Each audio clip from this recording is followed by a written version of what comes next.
Welcome to our dungeon. This is actually a spot in the back of our finished basement where we rarely go. It's a place where, as you can see, we've stored a lot of junk. Some of it good memories, some of it just junk, stuff that we need to clean out and get rid of. And I thought about this space, how it symbolizes a lot of spaces in our lives where we have a dark place, and you come into our dungeon. It's dark, it's dank, it even smells a little bit, and it's a place that we really don't want to go. It's a place that we just kind of close the door and we shut it off, and we really don't think about it on a regular basis. And in this room, our dungeon here, we have some things that really, I believe, symbolize a lot of things in our lives. For example, this weight bench. I come in here every once in a while just to exercise, to lift some weights. And this is an area where it represents a lot of hurt when I grew up, when I was told I was too slow, too fat, and my struggle is the idea of trying to achieve, either through exercise or achieve through a performance in a career, or achieve in trying to change some type of possession.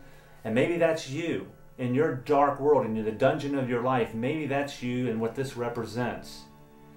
Or maybe I look to my right and I see an old computer that definitely needs to be pitched, but it's still sitting in here. And maybe that represents an addiction, a really deep habit that you don't want anybody to know about, that you cover up so well. You close the door and you leave it back in the very back corner of your dark life, in the basement of your life. Maybe it's pornography, or maybe it's alcohol, or maybe it's gambling, or maybe it's anger. Whatever it is, it's in the back of your basement, in the dungeon of your life, the dungeon of your heart. And then I look at this little dollhouse over here, how maybe you have a life where family is represented there, where you grew up where mom and dad were so demanding, so controlling, and it hurt you and it scarred you, and you never could measure up to their expectations. And there's some deep, deep wounds in your life that you've covered up for many, many years, down in the dungeon of your heart. Or maybe that even represents family where you've had a tragedy. You've had a dad or a mom bolt on you as a child.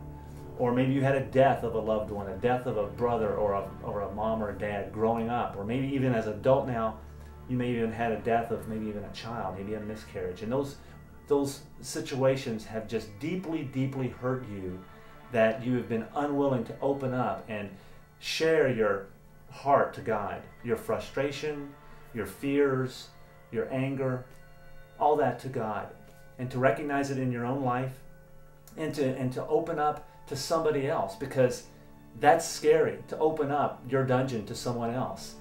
And so we want to challenge you. I want to encourage you to share, not only to God, but to other people, as we go through and journey in this life-healing choices, this house-cleaning choice, because it is so important to examine our lives, to examine what is in the dungeon of our lives that we need to open up, share to God, share to others that we trust, so that we truly can be free.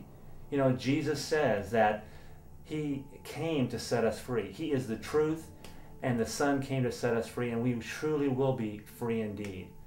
And so that is my encouragement. That is my prayer for each one of us today.